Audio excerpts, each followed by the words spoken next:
Hey, what's up, Benitto?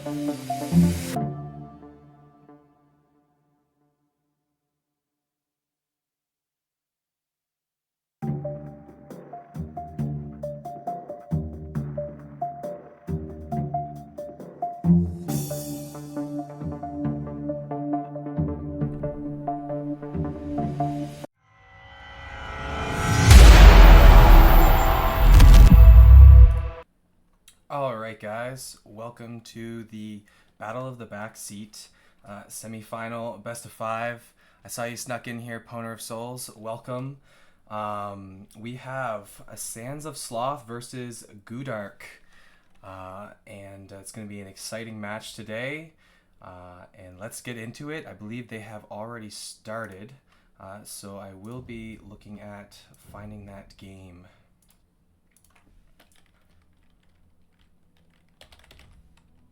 So Just looking for that custom game here.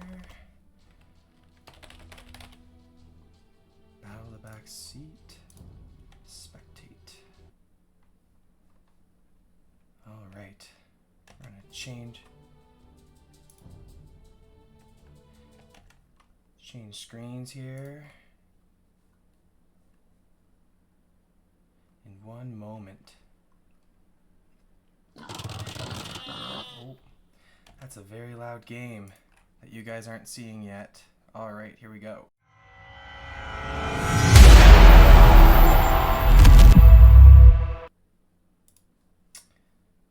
Let's get started here.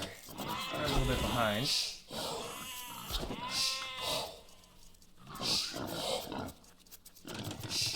So we have on the left Sandrushi, and on the right we have Cheddar.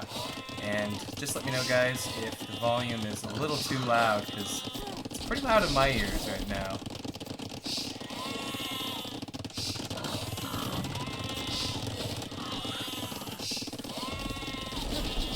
So I will say I'm muted on Discord because I don't want it to echo through. Yeah, here we go. Let me just bring this back a little bit. Let me see if I can adjust the game volume, because that's quite loud. Resume watching. There we go. Even that's still a little loud. So we're just gonna adjust that just a little bit more, guys, and we're going to continue. That should be a little bit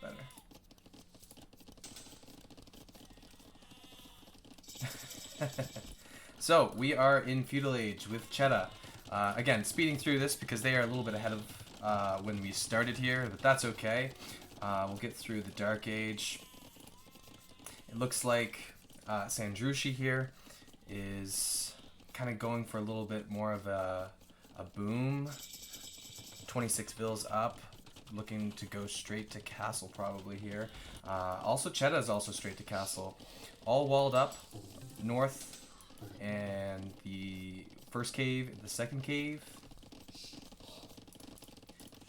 Fairly calm game so far. Both players have kind of stayed in their bases. The question is, what are they going to do? So we will have to see.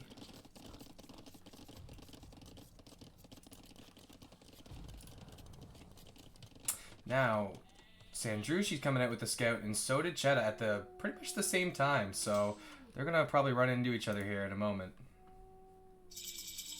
And they didn't really. Oh, and it does look like Sandrushi noticed Cheddar here. Cheddar first to Castle Age. Small little scout battle here. It does look like Cheddar has the advantage in HP.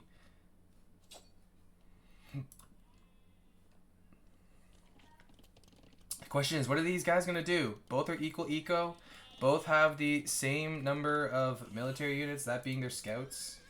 The scouts decide to run away. Cheddar stopped following. It looks like it's going to be a bit of a boom game. Sandrushi dropping 3 TC, and Cheddar, who just got to Castle Age now, waiting to see what he does. He looks like he might be going for a castle though, given his stone. He's got quite a few on stone here, kind of getting a solid eco for Sandrushi. We will have to see what these guys do.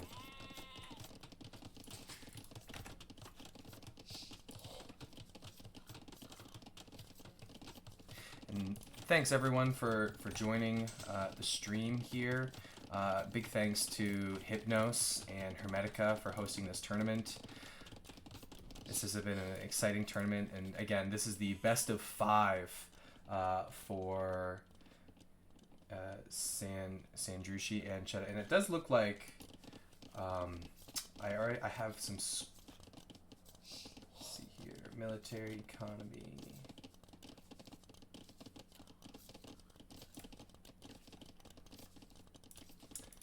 Let's see. So it's 0-0, first game. Still kind of a quiet game so far. Cheddar with a 4 TC boom. That could be very strong, already gaining in villagers. Cheddar taking 2 sheep from the middle.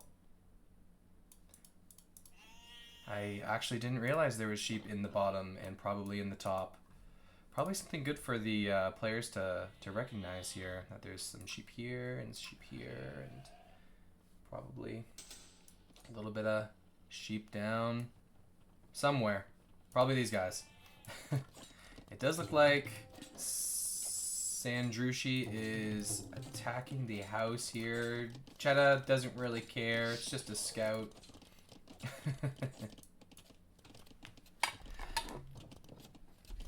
And does look like Sandrushi's coming forward now with some villagers. I will just say, in case you guys are curious, I am trying to eat some pancakes. It was a bit early this morning when I kind of got started and a little bit last minute to get this stream going, but happy that we got it going. But I did not eat. So I hope you guys don't mind me eating now while we enjoy the first game. Nothing like dinner and a show, guys. Truly. Looks like Sandrushi's struggling with these wolves here a little bit. Wolves plus a cheddar scout, making it very difficult. She's probably going to lose a villager here. Those wolves are fierce. But a castle drop is coming. Cheddar can see it a mile away. Already preparing a defensive siege workshop. Now, if I was Cheddar in this situation, I would boom to imp. Maybe not with the 5 TCs, probably use 3 of them to continue. 1 villager here and there on these guys, but I think Cheddar's actually going to do another smart play, which is get a defensive castle down, probably here between the 2 siege workshops. Continue to boom, get up to imp. He's got a 40 villager, no, not 40, but 33 villager lead on Sandrushi, so this this all-in strategy that Sandrushi's kind of pushing forward, hopefully it can pay off for her. I think she might try a little bit of a fast imp, given that she is the Italians. And, but yeah, let's jump into one of the other channels to see what they're planning, what they're thinking. I'm very curious to see what Sandrushi is planning at present. Wood by some wood. Cancel 1-2 builds maybe. Yes. And we want race, and we want chemistry and a trap. Alright. Siege workshop.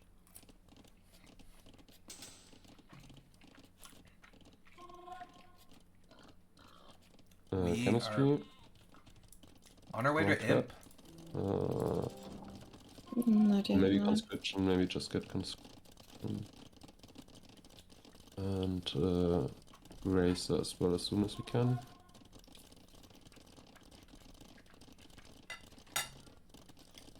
Can buy Try some buy, wood. yeah.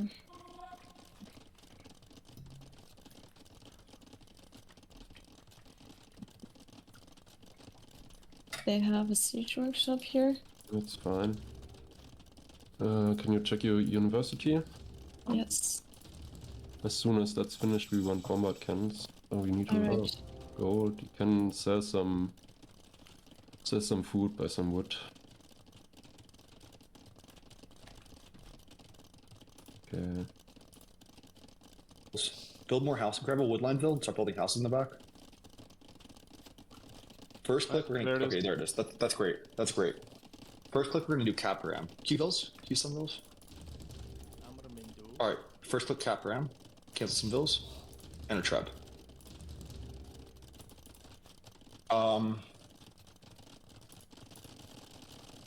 Okay. Let's drop a second castle by our stones. Okay. This is great, actually. We're big chilling here. Drop a second castle by this. Behind. Okay.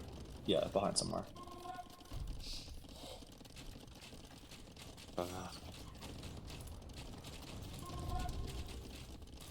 Getting to hear the Drop a defensive third play and is fourth fun. siege workshops in the back. You're gonna.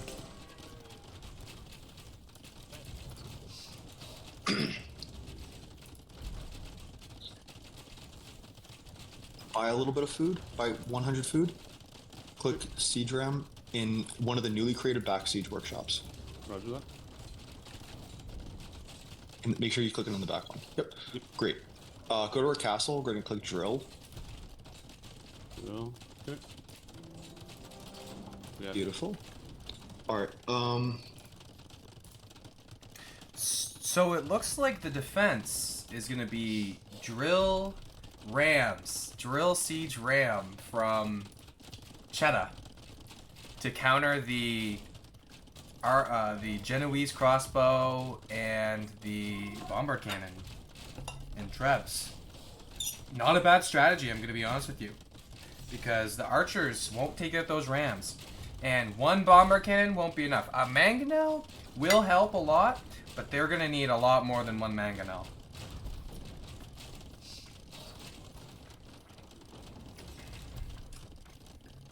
And siege ram is in.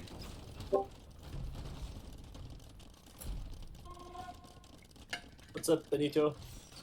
How's it going, man? What do you think of the game so I'm far, good. Pwner? Pretty interesting game. Good stuff, good stuff. I'm gonna unmute myself. Let me know if there's an echo, guys. Hopefully there isn't.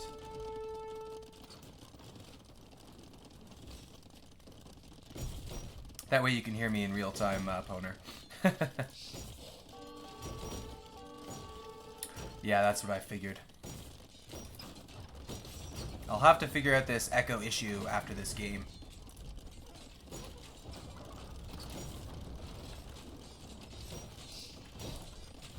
But it looks like Chedda's fighting back with the capped ram and the light cav, and it's working. Sandrushi's in a lot of trouble here. Chedda's got double the eco, and Chedda has now taken out the forward castle in front here. These light cav are tricky. They're managing to take out a lot of these Genoese crossbows because the rams are just in the way, and they're distracting the Genoese. This is looking very good for Chedda now. Double score. And Chedda probably could come forward with all these siege rams, more cavalry, and push into Sandrushi's base. Sandrushi rushed a castle in defense. Probably needs to rush up some walls and get these people back to work again.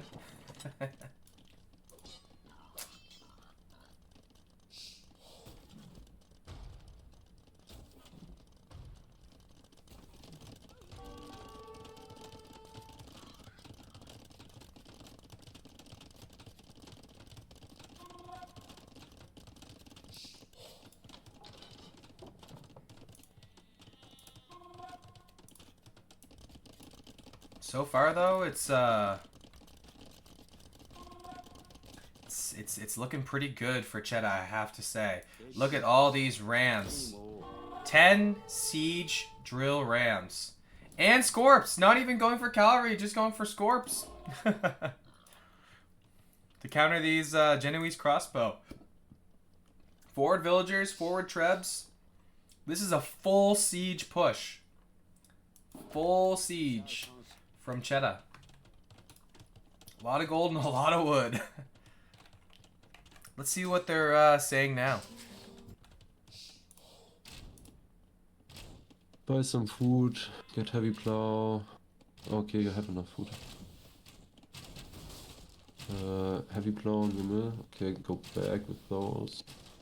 We need some... Yeah, make some more barracks at home behind the wall. Make some condottieri. Just one with those. Jeez.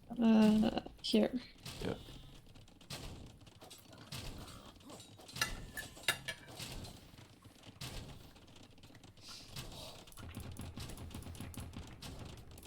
Get maybe another GC back in your base, or maybe at dawn. That's completely in the back.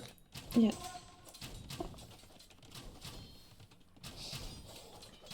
Work. Then we need no more farms at the GC at the top. Once.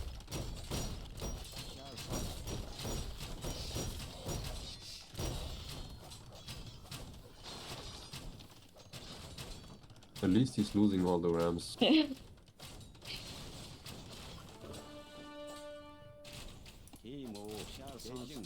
we need houses.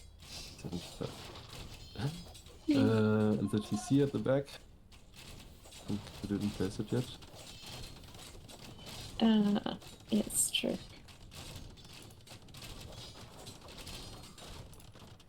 Cheddar losing all of his rams, as we just saw here, but he's got different ideas in mind here. He's snuck up this castle. Sandrushi doesn't see it. It's just out of her line of sight. She doesn't see the Trebs coming, doesn't see the Scorpions, doesn't see any of this over here. So this might come as a bit of a surprise to Sandrushi when these Trebs end up popping out. The question is, when will we see those Trebs? I think we're going to see them now. But when will they react? We will see. Can Sandrushi bring this back? Cheddar with double the eco and more military power, but Sandrushi with a dream. We will see.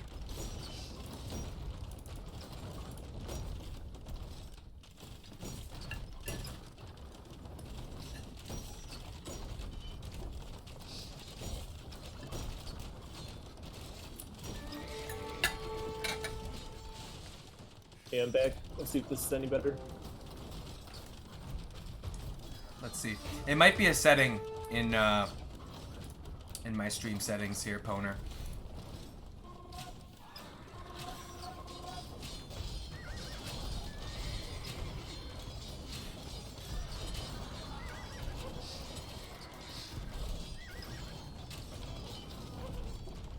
No echo now. Okay, well, that's good. Ooh, this is not looking the best for, and GG's called. GG's. Fight those drill scorpions. Yeah, the drill scorpions and the siege rams, just the full siege. And I'm gonna unmute myself. Let me know if there's another echo again, guys. Yeah, you've got the drill siege. Just is so powerful against the Italians.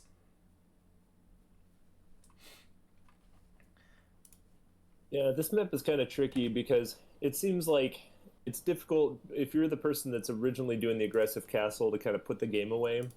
If the other player can defend against it, it seems like then they can push back and take it.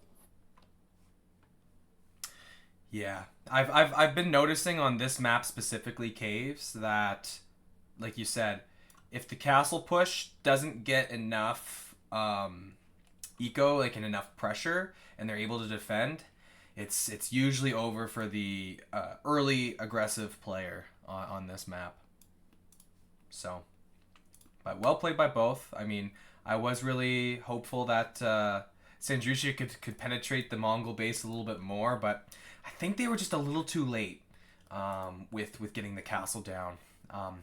One successful push that I've seen before was when the castle drop was done as they entered Castle Age. Like, the villagers were already there, ready to drop the castle at the cave entrance, and the castle went down, and they were able to kind of get some good pressure in.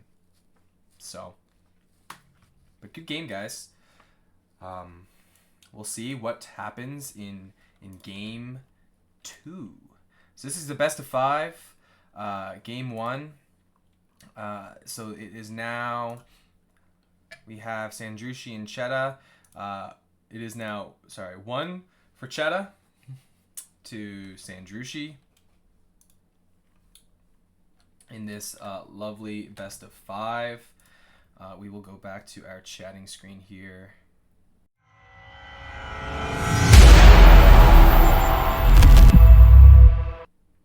All right, and let's see here. Let's see if we can get you actually onto the screen. Do you want? Are you looking to jump on video here, Pwner? Do you want to have a video feed on here too? No, I'm good for right now. Good for right now, no problem. Well, for those of you who may not know, Pwner of Souls, he's the guy who created all these awesome maps that we're playing on in the Battle of the Back Seat tournament. Bit of a legend here for this tournament alongside Hypnos. Glad to have you though, Pwner. Yeah, absolutely. It's awesome to be here. Awesome to see people duking it out on these maps. I made these for my mod, and so it's interesting to see how they play out in like normal AoE and the kind of interactions that people get. I think they're just really fun to see. Some really abnormal gameplay from people. Yeah, and for those of the people that don't know what your mod is, do you want to share what your mod is? Yeah, my mod is called Empirecraft. And the idea of it was I was trying to come up with a game mode for Age of Empires that was a little bit more reminiscent of StarCraft or Command and Conquer, where there's no age up. You just immediately can plop down buildings and start building units and spamming them out. And there's different technology paths. Also, each of the civs are completely unique and different, so you'll never have repeats of swordsmen or archers or cavalry. All that kind of stuff will be different for each civ. That's awesome, awesome. Oh yeah, so now that we've got game 1 out of the way, we're going to be looking at game 2. It's going to either be it's one of 2 maps. It's Valley, and the other one with the pond in the middle. Remind me what the name of that one is again, Pwner. Yeah, that one's called Watering Hole. Watering Hole. There we go. And that seems to be the popular one. Is people like the Watering Hole. Yeah, people do like the Watering Hole. I personally, when I saw it, I liked it a lot. Not to say that Valley isn't up there too, but I think Watering Hole provides a lot more opportunities for wacky strategies on the map. Oh, absolutely. I loved watching, was it you and Kai that did the Sergeant rush across the pond? It was, yeah, where we got an early transport ship over before anyone could see what we were trying to do, and just got Don John rushed over and over and over. Don Johns everywhere, sergeants everywhere. Just make it messy. That is so fun. No, I really like that map because there's so many weird and cheesy things people can do on it, and it just totally changes the the gameplay. There's a lot of early ship warfare if you want to, or you can sneak or cut around it. If you've got Kemmer, different things, or sergeants. I mean, there's so many great things you can do on that map. Yeah, for sure. For sure. Maybe lower the volume of that transition slightly. It is a bit loud, Jade. I do apologize. This is the first stream on my channel with some of these new transitions, so I'm still ironing out the kinks with some of the sound. I'll do my best to try to lower it. I don't know if I can while we are live, but as I said, I'll try my best to adjust the volume of things here. But any predictions though from our audience or from you, Pwner? Who do you think's gonna win? I do think Sandrushi and Sands of Sloth, having had played against them, they do play fairly aggressive, and having watched the last game with GOUDAARK, they do play very defensive. So I do think that GOUDAARK might have. And this is just my, again, early prediction. I think they might bring it back because a strong defense is also a good offense. But who knows? Sands of Sloth could do something crazy and break through that impenetrable defense. Yeah, I really think it's going to be based on the map selection. Chetta was one of the first people that played the Valley map, and I think that was one of the only matches that we saw that. And he did some pretty crazy stuff. Like he did a monk redemption conversion on both their blacksmith and market, and he backdoored their base on that map. So they did some pretty crazy stuff on Valley, which is pretty cool to see after they lost water and catapulted them back into the game. I can't remember who they were playing against, but that was a pretty fantastic one. And I don't know how well defensively plays on watering hole. I think you got to be pretty aggressive to get the water, because if you can take and hold the water, then you're in a great position for the rest of the game. So Definitely. interesting to see. Given that sentiment, though, I do think it's quite possible SANDSOFSLOTH will play watering hole, given that they do like that early aggression, and so I think with it's just gonna depend on who wins water, honestly, because that seems to be how the games have been working. Whoever kind of conquers the water.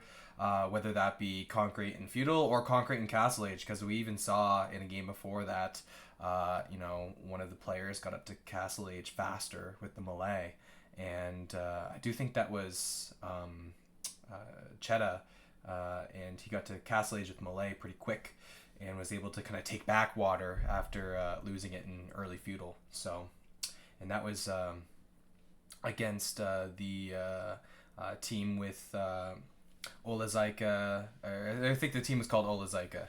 So yeah, the water is really interesting how it changes hands a lot, definitely through feudal, and then the first person to get castle seems like they've got a distinct advantage, because then they can get to the fast fire ships faster, and heavier demos and stuff like that. So it seems like the tech lead is maybe more important than having more military out in the water. So yeah, it's definitely interesting to see how many times it changes over in every game before finally somebody takes it over.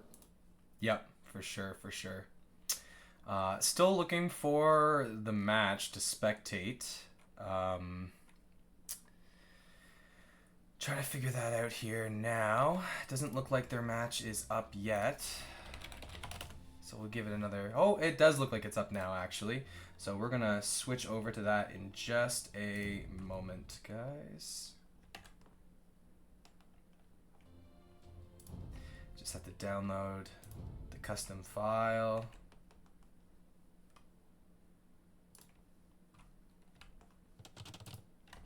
All right, and we'll get back over to the game.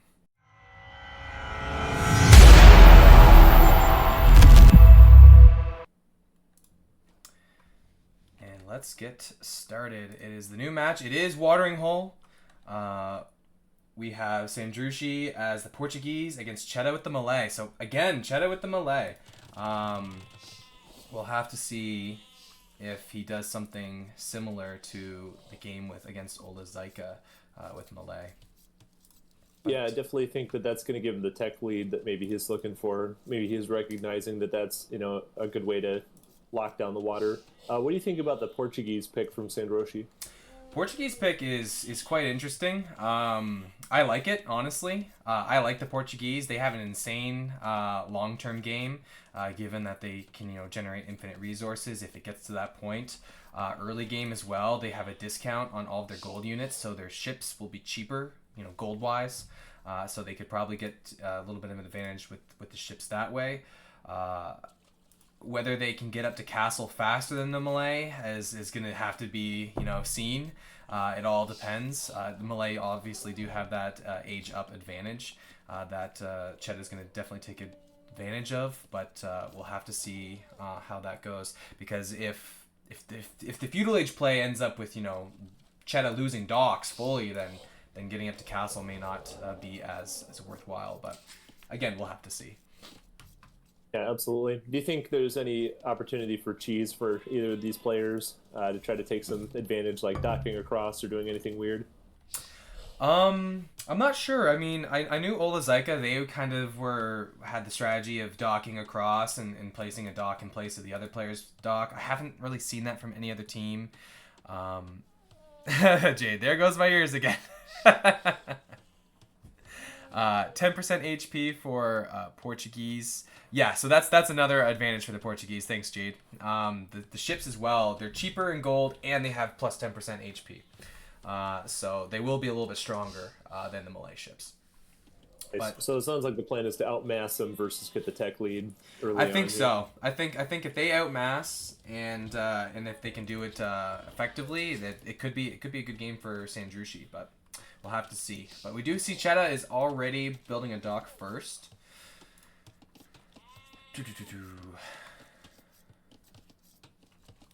So I'm gonna jump into a couple of their channels. Hello, Epic Sprout. Thanks for joining the stream. Glad to have you here.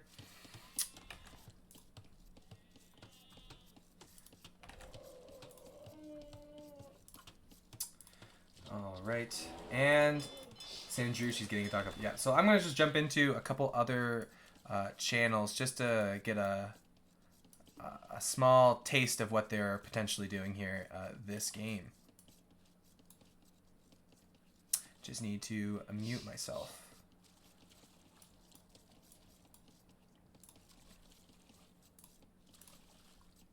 Loom. Make fish and chips.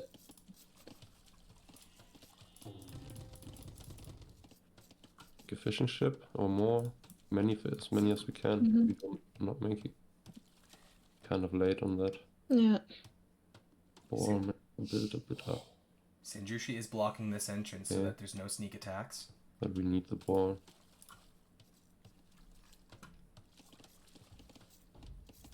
Gonna be rough to defend on water, but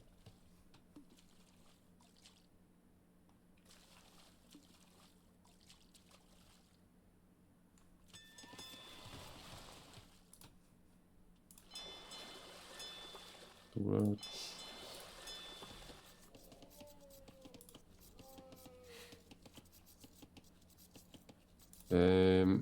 Try to go up after this bill. If we have idle time, it's fine. Not that bad. Okay, go up. Yeah. And send most to wood. And 4 on gold.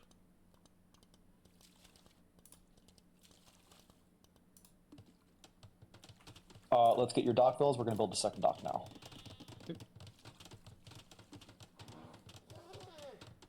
Malay do have a bit of a lead here. Beautiful. Let's set your rally point forward. Make sure your dock rally point is forward on both of them. Oh, that. Okay, yeah. So we don't spawn behind our dock. Oh. Yeah, that's been the bane. Okay. Fire, one fire. Bidax. Okay, why is the hotkey? Do you want to pause for hotkeys? Yeah, pause. Pause. Okay, 3 or 4? F3. F3. Yeah, just say stack hotkeys or whatever. Just, you can say hotkey. So they know. Why? So transport ship. Where's transport ship? W, that's why. It's W. Just clear it or whatever. Yeah. If we need it in the moment, I can just go click it. Hold on. Trade cog is also E. Clear trade cog. Okay. Why is the dock so... Let's look at everything else. If we're gonna do one. Those we don't care about. Okay. Looks good. Okay. Yeah.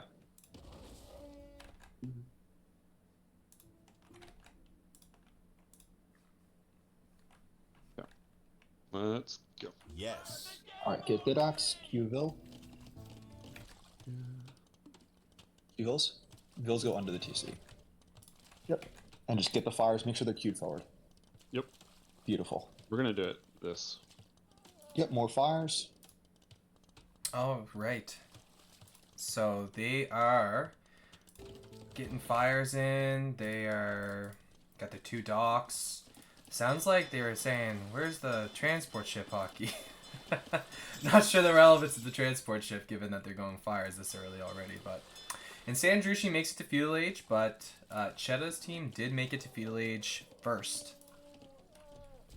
By a little bit of about a 40-50 second time gap. Yeah, it looks like he's already pushing him off the fish early here, so we'll see probably nice little food lead on Chetta's side now. Definitely. I will say Sandrushi does have quite a bit more food at present, but that's probably going to change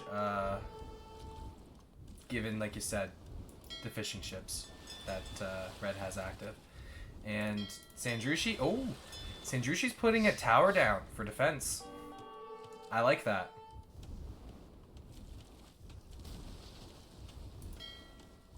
Yeah, I haven't seen a whole lot of players doing a defensive tower on their docks. It seems like a lot of them just let the docks take damage from these fire ships.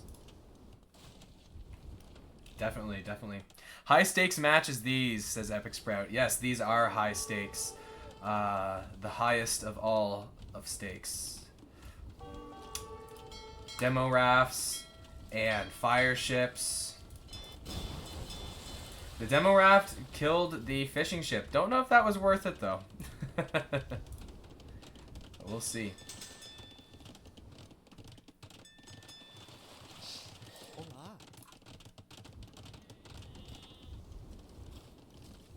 And it does look like Cheddar has taken a little bit of an eco lead.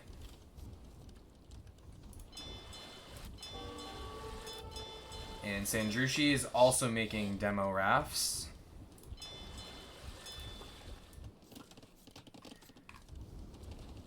So far, from the sounds of it and visiting those two channels, it just sounds like these guys are both playing for that water control.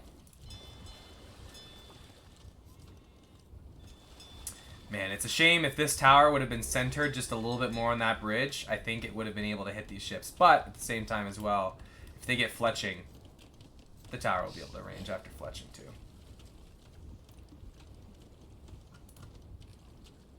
Interesting that Sandrushi, she made that house wall on the side there, you know, in anticipation of some kind of transporting across. Yeah. I find that interesting. Yep. And, oh, and looks like ships are coming out to fight now.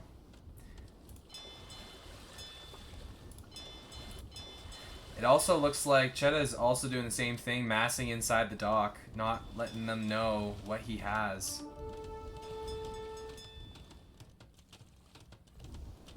That's clever. I think it's a good way to try to take these engagements, kind of surprise them, Yep. pull out a demo when you need it. Oh, man. Oh. Demo, demo, demo, demo, demo. Boom, boom, boom. Good control from these guys. I mean, this has got to be very challenging to Yeah. not waste your demos, also to keep them, you know, your fire ships alive. Yep. Definitely. Although I will say, I still think Cheddar has a little bit more of an advantage here. 2 extra ships. Yeah, he's definitely in a good spot, and there's a lot of damage on most of the fire ships here from Sandroshi. Yep.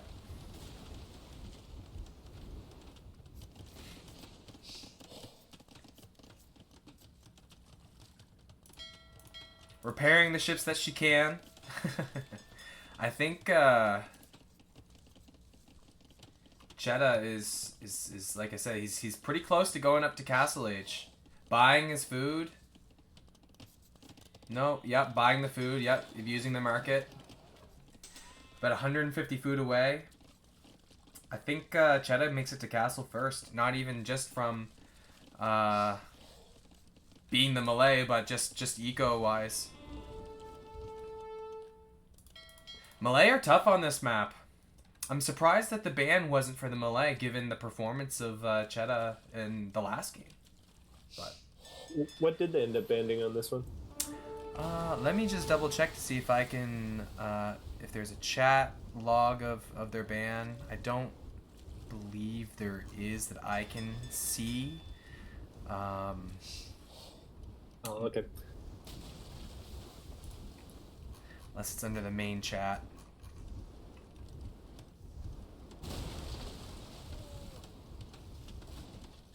Nope, I'm not seeing anything. I can only assume the Persians though, because they're faster working docks and they're stronger docks and just they're crazy eco lead on a closed map like this.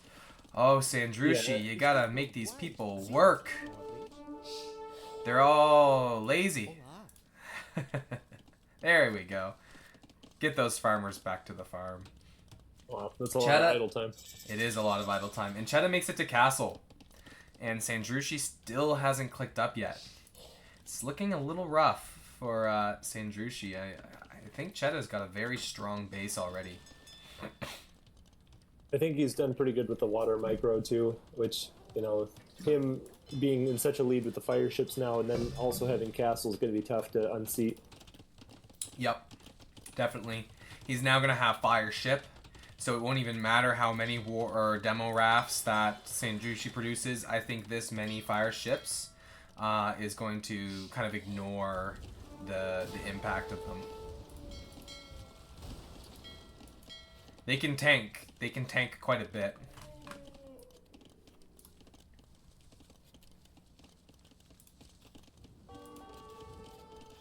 What's the play for Sandroshi now then? Because it looks like water's going to be pretty hard to come back on.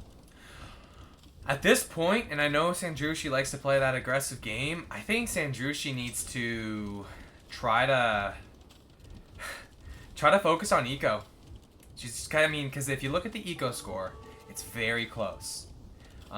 Obviously, Malay are going to get an edge having the water, but I think if Sandrushi kind of hangs back a little bit, you know, bolsters her eco, drops a couple TCs, gets to Imp, drops a couple Fatorias, she could bring it back.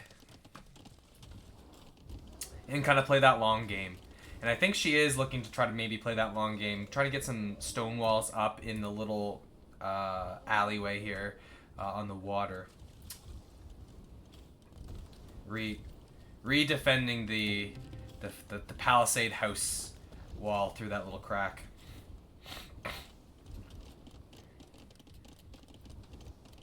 A lot on gold though for Sandrushi. I'm very curious what the plan is with all the gold. Perhaps it is a fast imp, and maybe it's not even bothering with Castle Age. It's just, you know, get to imp as fast as I can, get those Fatorias down as fast as I can, and then try to have those things supply the economy. I'm not a fan of these houses though, because they're just going to get destroyed faster than they're even built.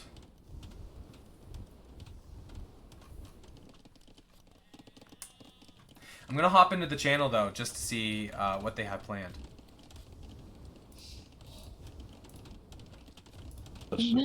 Okay, Oh, by another 100, doesn't matter.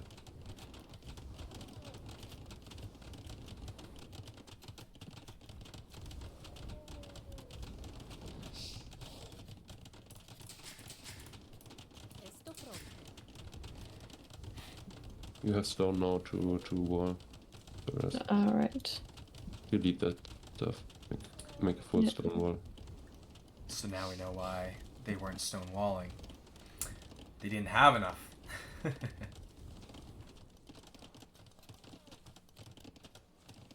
And make villages. Can wood upgrade. Make a lot of farms. Mm-hmm.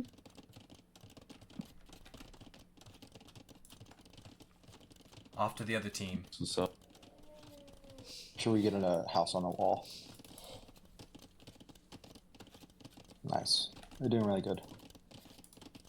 Oh, I don't have stone. Should I buy the stone for the outpost or just Oh, house? sure. Just house. It's fine. So our plan is going to be fast imp, counting line. So just more farms, more fish. You can squeeze in gill nets maybe actually in the docks. Okay. Get a university in the back with house sky. Yeah, keep some more houses for him. Alright, main TC rally point to gold. That TC rally point to wood. Grab some of those villas on the front wood line and send them to gold in the back. Yeah.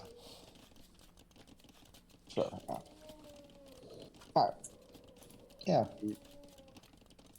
So it looks like both teams are playing the boom game at this point. Cheddar very smartly walling off the tree line here with houses on both sides is what I noticed first. Cheddar also trying to get some solid eco going, really taking advantage of the water, 3 TC booming in addition to this. Keeping the shoreline well patrolled. Sandrushi adding in lots and lots and lots of farms. Working on trying to get her eco back in place. Falling a little bit behind Chedda's eco, but I mean, there's only so much you can do when you're behind the Malay fish boom. But Sandrushi doing an excellent job of getting lots of farms down and a lot of eco going. I do say Cheddar does look like he's in a place to go Imp here, and there he goes, straight to Imp. So Cheddar will be first to Imp, again with that melee bonus, allowing him to go to Imp very, very fast. Yeah, once he gets to Imp, what do you think the game plan is to come across? Do you think he's going to try to drop a castle across the other way, transport some units? Like, what's the game plan, do you think? I think the game plan for Cheddar at this point, because he's got a very strong eco and obviously clear water control, I think he goes Cannon Galleon. I think that would be a smart play. Start wiping out anything that may be preventing kind of a push. And I do think he transports over... I don't think he transports over military. I think he transports over villagers to then build military and protect the military buildings with all the ranged Cannon Galleon. That'd be my guess. Sandrushi also looking like they're going to go up now too. You think there's any chance Sandrushi's going to go for organ guns, try to deny some of the buildings and try to snipe villagers as he comes across? It's quite possible. I mean, Portuguese organ guns are very strong in the long term. They kind of kill anything the Malay makes except bombard cannon. Malay infantry, Malay archery, Malay elephants, kinda. I'd be interested to see how they play against the elephants, if elephants were an option that was chosen by Cheddar. But I do think, given how heavy Cheddar is on wood and gold, but actually, you never know. He could go into full fish trap boom. So there's just so many options, right? Yeah, absolutely. It just seems like Sandrushi's play, whatever it is, she's got to play very cost effectively when he comes across and taking really good engagements that way. Yep. Sandrushi also outposting just to make sure that there's no sneaky attacks. I do see she's pretty heavy on gold and stone, so I really think that she's going to be going for that Feitoria eco play. Only 78 Vils. If she drops 3 Feitoria, that brings her Vil count up to 140, and then she can rely on those Feitorias to trickle in and try to focus on more of the micro. Because that's one thing I find that's great with Feitoria. There's no managing eco, nothing. It's just a trickle, and you focus full military. Yeah, that does sound like a good plan for her to go. I find it interesting, too. The players really are adapting to the maps. You see that house wall from Cheddar, and Sandrushi's building outposts. They're finally really understanding the maps, having played these several times, and what kind of cheese they can expect from other players. It's really fun to see. Yeah. I hope we get to see some kind of cheese from Cheddar. That would be irony in itself. And the Cannon Galleons come out. Yep, there we go. Elite Cannon Galleons. Honestly, that's such a good way to take control of this entire middle. He can probably... I don't know if the Cannon Galleon can range the castle from the edge. It might, but it can definitely range these 2 TCs. Which is going to suck for Sandrushi. Yeah, that is unfortunate. Placing them so close to the shoreline like that, they'll definitely be in range, especially once they get... does Siege Engineers affect Cannon Galleons too? Yep. Yeah, a lot of gold, though. Sandrushi's sitting on a lot of gold. Oh, man. I think that these Cannon Galleons might even be able to range the new castle that's being built. That would really suck.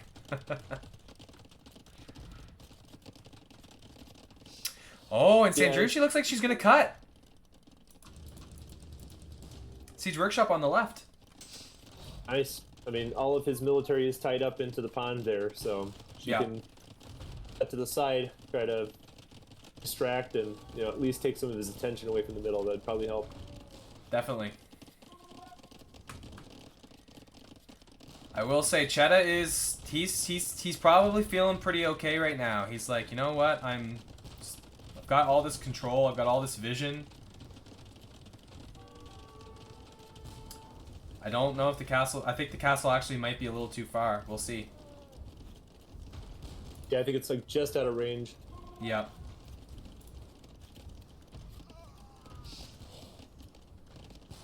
Sandrushi looking to cut and organ gun. I'm surprised I haven't seen any. Oh, there is a Fatoria. Oh, yeah, there they are. There they are. Okay, okay. I was gonna say I'm surprised I didn't see any Fatoria, but I'm blind apparently. Getting down lots and lots of houses in the back to be able to support that Fatoria eco. 143 out of 50 and 137 out of 200. And here come the transport ships with nothing in 2 of them. But yeah, That's villagers. nice to get extra. And it does look like Cheddar is going for the Chonky Boy play. Multiple I go for stables. elephants. Question is, yeah, so Sandrushi's gonna see this one stable here. Can't see the other 3. Sees this one. Question is she gonna react a little too late? Because these organ guns could come down and kill some of these vills, but I think that's what we're gonna see now. Yep, no, they're coming in, but I think it's gonna start queuing up the elephants and. Yeah, and the elite battle elephants are being queued up like crazy now. Ooh. Yeah, plus the range on those cannon galleons. It's gonna make it tough for the organ guns to really It is. do Oh, much there. stable after stable after stable. Oh man. And the rush for Halbs is gonna come out now. Pike upgrades probably gonna come in here in a second. Upgrades for scale mail and foraging. Problem is, it's really tough when you have to react like this quickly, because these upgrades, they take time. Fortunately, the Portuguese get a 25% research reduction bonus, but I don't know if that will be enough.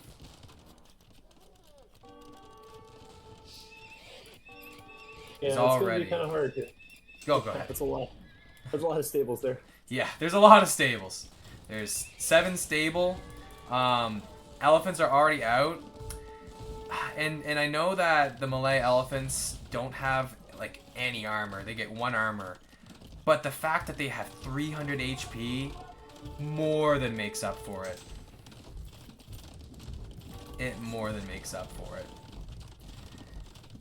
Especially when you're met with some kind of like a surprise like this. This is just like, oh man. And Sandrushi even spent upgrades on Onager and everything. Oh no. That's a lot of res that went into Onagers that won't be used. Elephants are flooding.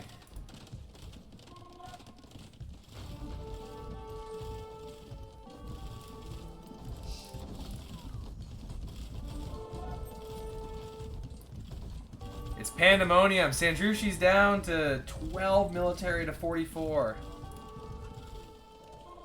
Losing vills as well.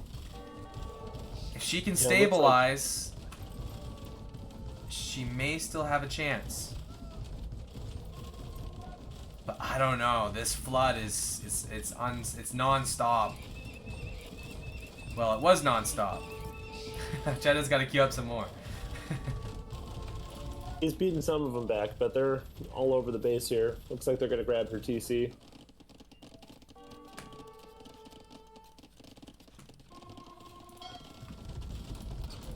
And 2 castles forward for Cheddah. Couple stray elephants trying to make their way over the cliff, but they're stuck.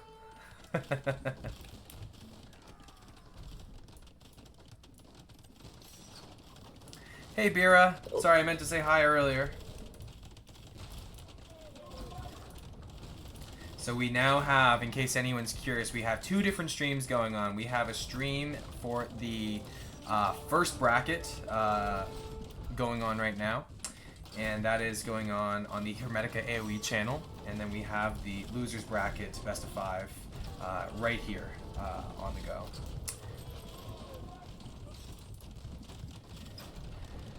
I don't know. I think that gonna have to give this one to Cheddah at this point. He's slowly but surely taking out Sandrushi's base with these elephants. Very smart play though with the bombard towers. These bombard towers are doing a number to the elephants. Yeah, they're slowly chipping him down, but he's creeping his trebs forward, and so He is. Trebs, It's gonna- rams, elephants. yeah, it's gonna be hard to slow this down. Yeah. The eco lead from Cheddar is very massive at this point too. It is. About a 50, close to a more than 50, like 60 villager lead right now. And they're calling GG. And Cheddar wins the second game against Sandrushi. So GOUDAARK is looking pretty good in this set so far with the 2 wins. However, we are a best of 5, so we are going to go to game 3. Let's look at the statistics here. I didn't do this last game, but we can see that every step of the way, Cheddar made it to the age earlier. There was a point where the world population was very close, around 36 minutes, but then elephant production happened. Yeah, he had a good game plan that time around. It looks like he really knew what he was doing about taking control of the pond in the middle. Yep. And really put that to work, you know, with the melee civ bonus. Definitely. I am curious to see in the last game how this one plays out, because this last game is very closed in my opinion. Like, it's a very closed map. It's hard to play aggressive on it. Key and I, we tried to play aggressive on it when we played it, and it almost worked, but it just didn't. And so I'm very curious to see how Sandrushi tries to play this, given her aptitude for aggressive plays. Yeah, absolutely. Yeah, the one I watched with you and Key, it looked like he had the upper hand, and then there was a surprise night attack that stopped his push into the base. Otherwise, he was doing, you know, really good push into there. Yeah. So, you know, that's another one like Caves where I feel like you have to really make the aggression, you know, work. Like, the aggression has to stall out some of their economy or really put them on the back foot. Otherwise, then they just seem to like push back and then, you know, turn it around. Definitely. All right, let's swap back to our other screen, and well, Jade's not here, so he can't really complain about the sound.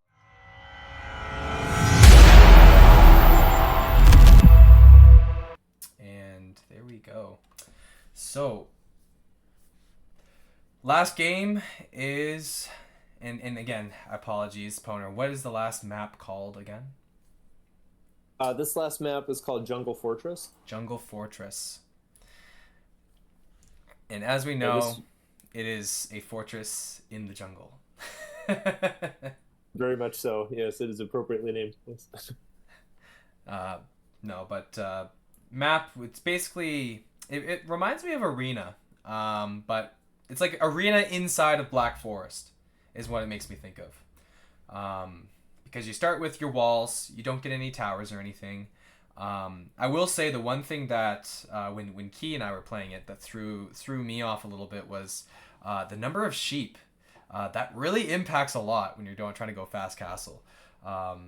Because you only start with like, I want to say like 5 sheep or so, and then you have to go find them all over the map.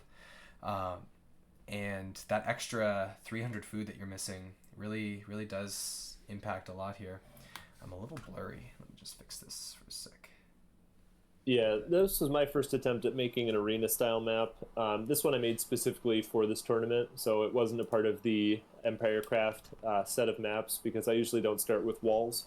So yeah, there's a couple of non-conventional things that I did that if we did another tournament like this, I would probably fix, like having straggler trees, having more sheep at the start. Yeah. To offset it, I think there's extra boar on some of these maps, so that can help in the early eco. But yeah, there's a couple things I would probably go back and revise. Yeah. No, I mean, it makes it really interesting though too. And I have to say the last, not the last, but the little channel in behind and you guys will get to see the map here in a moment to when we start spectating the game. But there's a little kind of little pond / shallows, little island area in the back that you can kind of walk up to try to get to the other person's space if you cut. So I wonder if there will be a cut strategy from Sandrushi, because she tried to do the cut strategy on this map. Inevitably, she was a little late. Elephants came. Cut strategy was not in the cards for her anymore. I guess it'll all depend on the civs too. So I am excited to see how this map's played out, because I think it's vastly different than the other two. Yeah, absolutely. I've seen some people do Kemmer on this map, and they totally catch the opponent off guard, because they don't realize that line of woods in the back only has like 2 or 3 trees, I think, at one point that you can just cut through, and then you're in. I mean, you're just golden. So yeah, if you have a ballista elephant, yeah, you can get through that fairly fast. Rush them with knights or whatever, and really take them by surprise. Definitely. Oh, let's see here. Let's see if we have a match yet.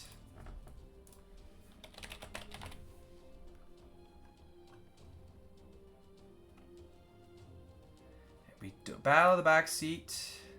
Oh. I was like, let's go, but then I saw it was Real THF and Zach Halil, their game. So the Gambiteers versus Slack Seaters, which is going on right now, guys, at the same time as this stream. You can check that out on the Hermetica AoE main stream. But if you're curious to see how this matchup pans out in the losers bracket, to see who goes to the next game, the finals of the losers bracket for 3rd place, then stick around. We've got potentially 3 more games. You never know. Sandrushi could bring it back, 2 more wins, and it could go to game 5. But as it stands right now, GOUDAARK is 2-0 on Sands of Sloth. So we will see how that goes.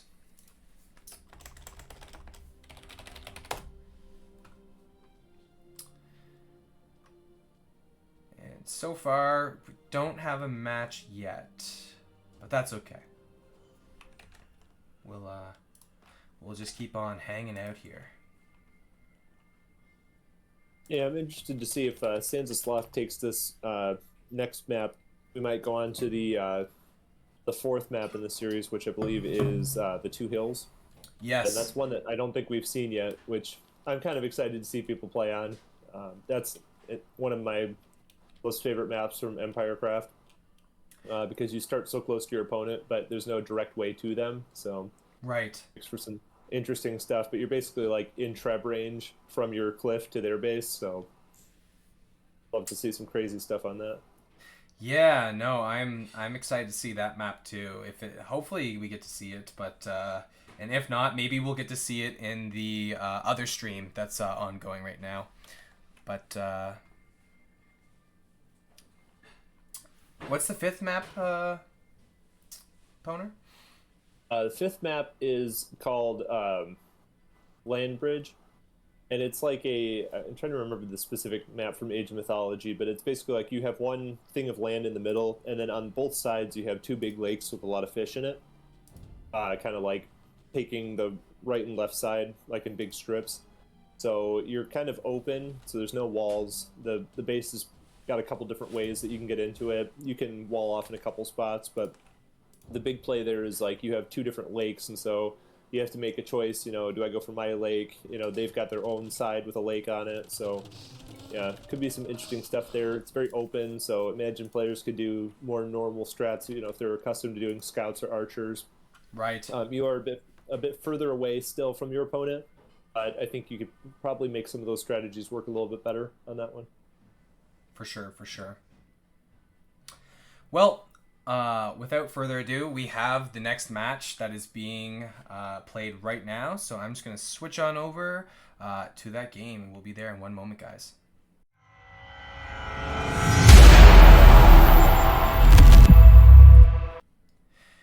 And here we have it, the final game, or not final game, sorry. I'm so used to the best of three. The potentially game match with Sandrushi versus Cheddar, Berbers versus the Italians. I do think the Berbers are strong. We faced the Berbers as Turks, myself and Key. Myself as the backseater and Key as the player. And as we were kind of explaining before, it is a jungle fortress. You've got your your walled in base. You start with your four sheep, maybe, yeah, 4 sheep, and on both sides, you've got this kind of little water channel in the back with some gold and some berries that you could potentially cut through to each side. You have the long way around. You can walk all the way around through to the other person's base going the long way. It's quite a large map, and there's lots of fun little resources to be found in this little wooded area that's inaccessible at present. But without further ado, we'll get started.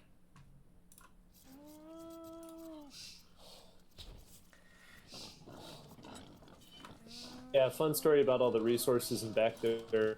Originally, that was all open. And then I was reviewing the map with Hypno, and he said, you got to wall that off because, this map is just huge. That's way too much stuff out there. So I said, all right, what if I just, create a tree line going in the back there so that way if the game goes really long, they have the option to cut. But if not, it'll kind of keep them contained in this side. Yeah, no, I actually, I think that's great. I was curious about that because I was, as you said, if the game does go long, it does provide an opportunity to kind of get back into the game with some key resources here.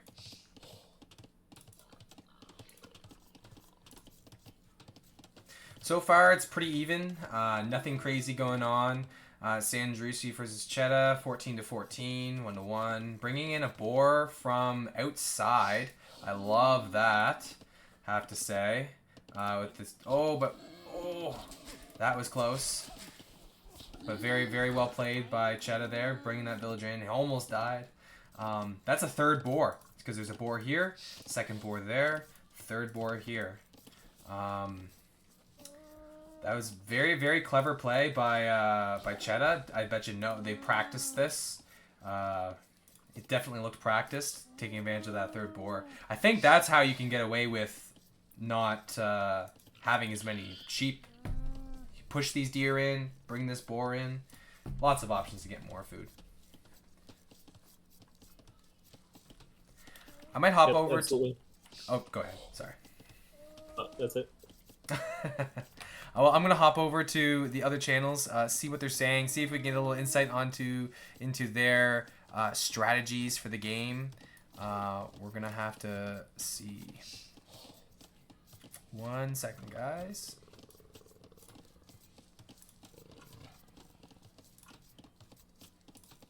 First off, to SANDSOFSLOTH. P6 maybe even 25. I think 26.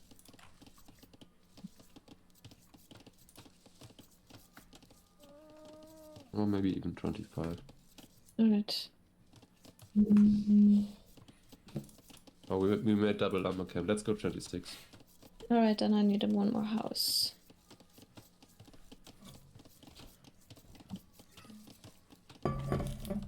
Yeah.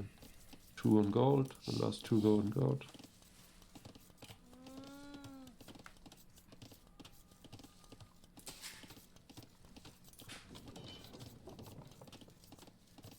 We make loom and before we go cast. We make in feudal age. Alright. Go up, Sounds like a FC. and after that Castle we can Road. already queue 1 villager and loom. Yes. They're Oh, contemplating right. loom. And the third one goes to gold.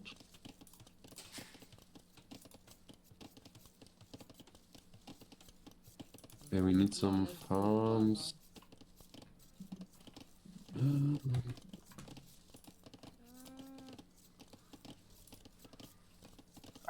Team GOUDAARK. Playing the mind games here for strategy. Do we go for Genbos? Or are they not going to go for knights because they think we're going to go genbos? All right. At some point, get one of your under your TC guys to build a barracks. I'm pushing last year. Make sure you have 2 vills queued, and let's send them to, I don't know, to wood.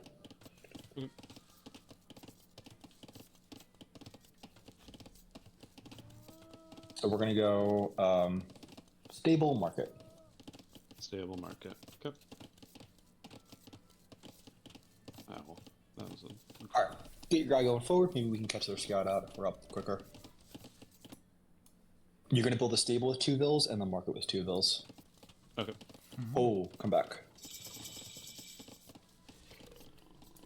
I guess we must go a little bit. It's fine. Hide the stable though. Hide the stable. Oh, okay.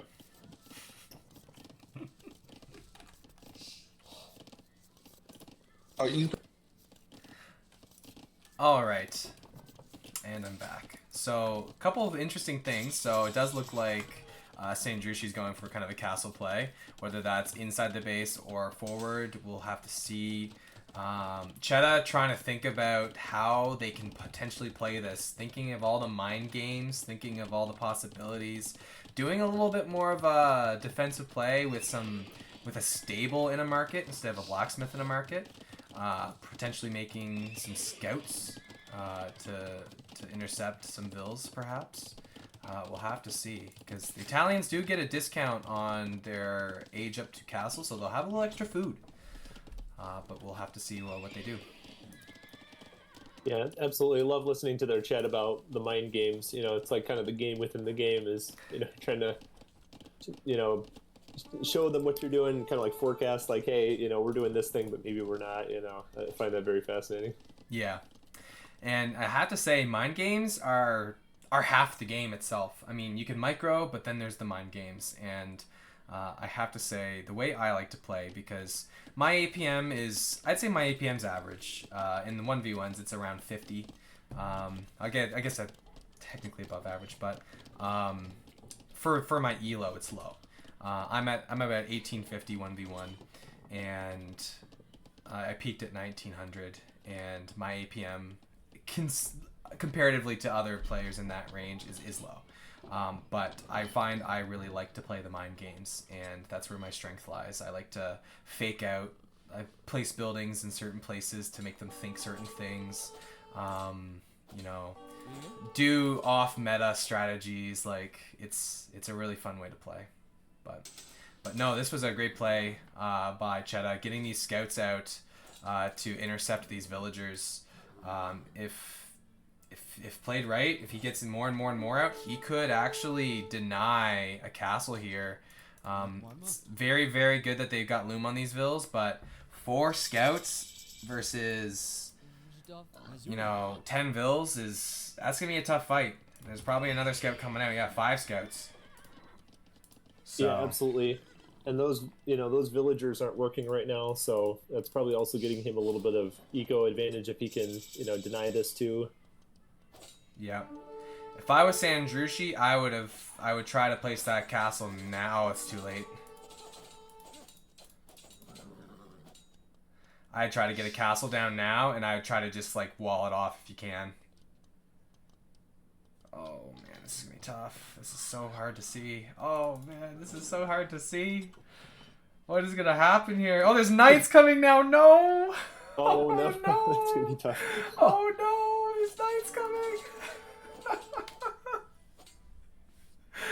Oh, poor Sandrushi. That's so much value for Cheddar. That's like insane value. That's a third of Sandrushi's eco.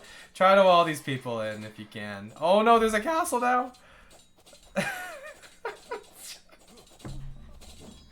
Oh, this is tough. This is so tough to see. Gosh. Oh, she's gonna lose everything. It's like watching a train crash into a car that's like on the rails.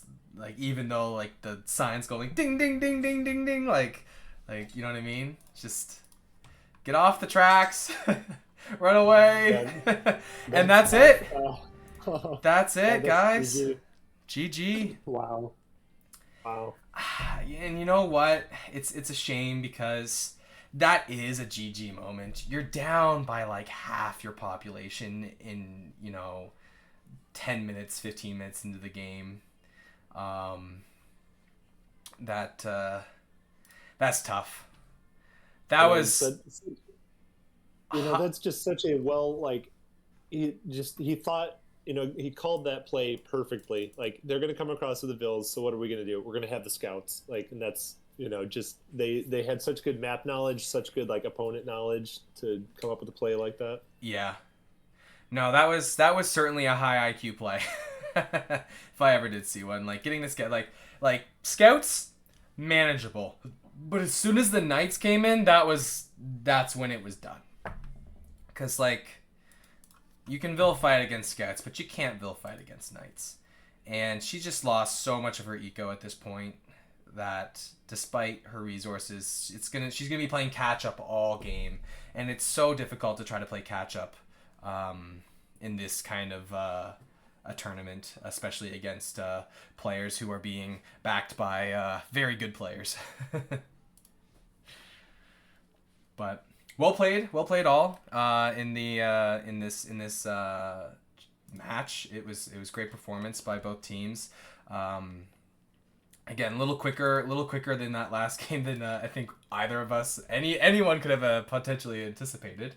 But it does look like Cheta made a clean 3-0 sweep of Sandrushi here. So that does mean that GOUDAARK is going to be moving to the finals for the losers bracket. Unfortunately, that is where Sandrushi's team, SANDSOFSLOTH, their journey ends here. But maybe we'll see if we can talk to these guys in a after lobby chat. See what their thoughts were. See what they were thinking. Hey guys. Hello. So that was a crazy set. Well, we got kind of outplayed, so Yeah. I think Nothing worked out today. the first game, just credits to them. I didn't really think about the Rams. I think it's the only counter they can do to our fast imp giant. So that was really good clever play. Yeah. And the second game we kind of messed up our build in Dark Age. We had trouble with the boar, and while all this time didn't make any fish. And so and then the opponent is also Malay, so we were really behind in eco, and then also lost the water, right? So not much to do. Right. More execution than strategy, I think. The second game. And the third one, we need to place the castle earlier, of course. But didn't expect them to go for scouts. Yeah. So, but we can still make the castle in the middle. But we were kind of unsure, and then it was too late. Yeah, as soon as the first night came, I was thinking, oh man, this is rough. Yes, exactly. I was like, scouts you can kind of deal with. You can kind of whack them a couple times, they'll run away. Yeah. Whack them a couple times, they'll run away. But knights, villagers just can't fight knights. Yeah. No. Yeah, no. I will say, first game though, I was very, very surprised by the Rams as well. I wonder if we can get the other guys to jump in here. Pwner, do you want? Yeah. Would you mind grabbing them for me? Yeah, I'm gonna jump in there. Yeah. But no, the Rams, when they came out, I was like, oh man, and I hopped into the channel and I heard Noah saying you got to get drill and you got to get capped ram, you got to get siege ram, and I just saw all the Rams. I was like, this is actually a crazy strategy. Like this could work, because I mean they they just run right for you. The Genbos, they can't really do anything to the Rams, and they just kind of take everything out. I didn't think about it initially, but when I saw the Siege Workshop, I was, oh shit, it could be Rams in there. We targeted the Siege Workshop first. I told her to make some mangonels, but they were fully boomed, right? And it's too hard to counter those Rams in this situation. I we think that's just the had only one thing they could do that to push this back with, like, against Genoese crossbowmen and bombard cannons. Yeah. Except for Rams or Siege Onagers, but that's really expensive. It's Yeah. nothing that Mongols can do, but the Rams play was really smart. Heads up. Yeah, good game, Cheta and Noah. What are your thoughts on the games? How are you feeling? Feeling great. I mean, obviously, winning makes you feel great, but first off, good playing, Senrushi. It was a lot of fun playing with you. We were there. There was plenty of times where I was like, "Oh no! Oh no! Oh no! Oh no! What is she doing? Oh no!" And Noah had some pretty heads-up play, so very thankful to Noah as well. It was a lot of fun, and I'm obviously happy about the result, but the playing was more fun. Yeah, I agree. You came up with some crazy strategies we didn't expect, and that caught us off guard. Well, we were trying to think how to counter you, but then also we're like, well, if we counter them and then she counters us, how do we counter that? And we're just like, oh. Okay. It's the mind games on mind games on mind games. So the Rams play was really smart. Yeah. I think. Yeah, I thought Italians was a really good play on one. We had to really improvise with the Rams. Yeah, I think it's like I said before, the only thing that Mongols can do in that situation, probably. Not sure. Maybe a ton of hustle, but I think the Rams was the best to do. So. Yeah, and game 3, what were your guys' thoughts? I mean, I snuck into your channel in game 3, GOUDAARK, and I heard you say, let's drop a market and let's drop a stable, and then I kind of left after that, and I was like, oh, maybe he'll make a couple scouts, but I just wasn't sure. Like, what were your thoughts? How did you kind of think about that? Yeah. Noah, do you want to? Yeah, I thought we had a really good late game matchup if we get to Genoese crossbow. But I thought the mind game of us going for like Genoese crossbow would stop you from going for a lot of knights in Castle Age. So the plan was just a couple light cav for map control and then boom into crossbow or into Genoese. And then I don't know, we just got really lucky that we went scouts and you guys were going for the castle drop, and it worked out very perfectly because we were debating like, do we go light cav or do we just straight boom? And I was like, let's go light cav. We can harass them a little bit and see what happens, and then boom. And we got very lucky. No, that's great. And I guess any final thoughts? So I guess you're going into the final match here, GOUDAARK. What are your expectations for that? Have you seen the other team play? How are you feeling about that? I'm excited. This should be fun. Obviously, I don't know the results or if the match for the other ones, but it would be interesting to see real THF again. Played first round, lost to, so there's that little bit of get to come back and maybe beat them. Right. Yeah, you knocked us down as well. That would, there's a little storyline there. Everyone likes a little storyline. But then also, I've played with Zach, so that would be kind of fun to play against him. So I'm just looking forward to the opportunity and get to see how it all goes. For sure. Well, thank you all for the games. They were awesome to cast. They were really fun to watch. First game with the surprise Rams. Second game with the surprise Chonky Boys. Because I was saying to Pwner, I was saying the Portuguese, they kind of counter a lot of what the Malay make. I mean, the Malay can't really make archers. They can't really make infantry because the organ guns will just take out both of those units. And I was like, the only thing he can really make is is elephants. I was like, I wonder if he's gonna go out. And then as soon as I saw the stable, I was like, it's elephant time. Yeah, it was really fun moment because I'm so not used to playing elephants that when Noah was like, "We're gonna go elephants," like, you can't see my face, but I was like grinning because I'm like, "Oh, this is gonna be fun, chunky boys." Yeah. But then as soon as we saw all the castles, we're like, uh-oh. So. Hello, everyone. Yeah. Hey, is that Hello. Bira? Hey, Bira. Exactly. We were wondering on the other stream if you finished already, and what's the result? We did just finish, and it was GOUDAARK did take the win on this one. So they will be moving on to the finals in the losers bracket. We're just having a little end of game roundup here with both teams. That's nice. Can you repeat the name of the team?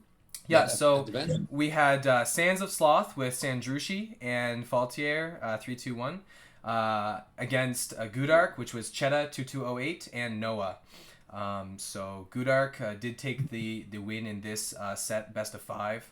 So they'll be moving on to, again, the finals here, and they'll be playing against the winner of the other losers semifinal, if I'm not mistaken, or if it's the loser of the next game that's being played in the winners bracket right now, in the first bracket. Yeah, so Hypnos had made a thing. It's the winner. It's just then finals after this, and then the third place game.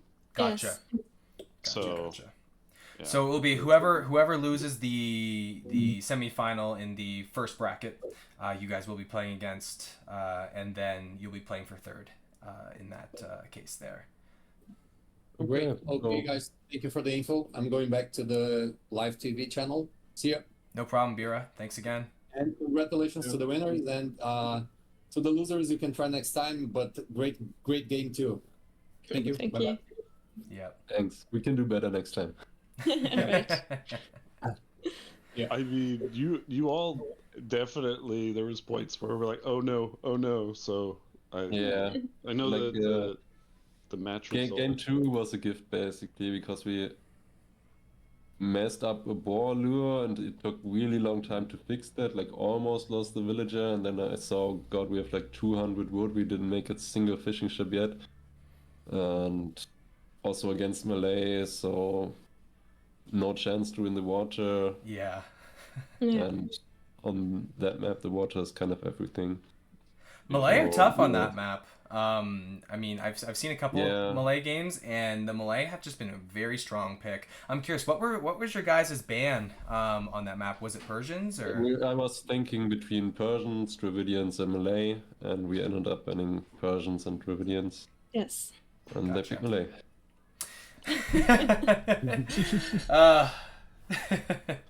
It's hard. I mean, Persians and all three of those civs are so good on any kind of water style map, that the 200 wood or the faster working docks or the going up the age pretty quick. We were also thinking about picking Byzantines or Celts. Could be fun. Could be good as well. Yeah, definitely. So Celts are always solid on water, at least in early game, and then later you can go hype onager and cut through the side. Maybe that would have been a better play, but you're always smarter after you lose, right? Yeah. Yeah. Hindsight's 2020. But well, thank you guys so much. Appreciated the games. Was really fun to watch. Great games by all, and we'll have to see you guys in the Battle of the Backseat tournament number 3. Which I'm sure there will be. This is a great, fun series to play in. So we'll have to see you guys in the next tournament. Yeah. Thank you. It was really fun. Yeah. Thanks, guys. And congrats to the winners. Yeah, congrats, Cheddar and Noah. Good luck in the next round. Yes, good luck for you. Thank you. Yeah, thanks so much. GG's, you guys had a really awesome tournament. I love some of the games you guys played in this round and previous rounds. It's really fun. Yeah, really got us twisting on what we were gonna do, so it put a lot of pressure. It was hard. Did you see our last round? Those were I, fun I matches. love the Korean masterpiece with the war Oh, wagons. yeah. Was that last round or the first round? That was last was one, really- yeah. That was awesome. We loved it too. That's really what I was thinking about. Because he went for the pressure also for the light cab in game 3. I'm like, they just love to go for these forward castles. Big pressure with the wood gold units. Yeah. Yeah, Sandra likes play aggressive. He's not really Yes. like the late game booming type. It's also in her stream she mostly plays Arabia, Right. so Mm, more of an aggressive style. Definitely. yeah. All right, guys. Well, with that, we're probably going to end off. So thanks again, guys. And there is an active game going on right now that Bira and Hypnos are actively streaming. So I am going to go raid them.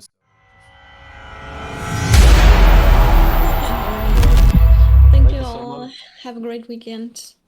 Thank you, tournament host. Thanks, you too. Bye, guys. Thanks again. So we are going to raid Hermetica to get everyone over there because we need some more viewers on the next live game that's going on in the main bracket.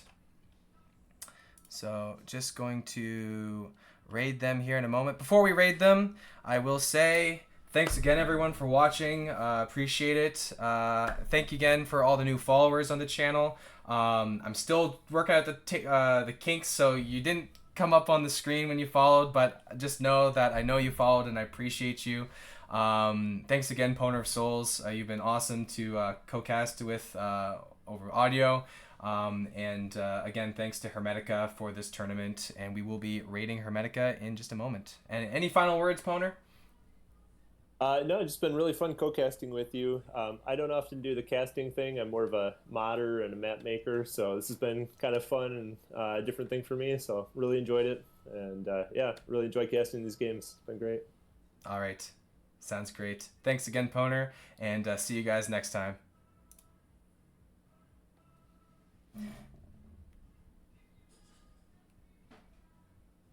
Well, looks like the raid is starting in 3, 2, 1. Let's go. Raid now.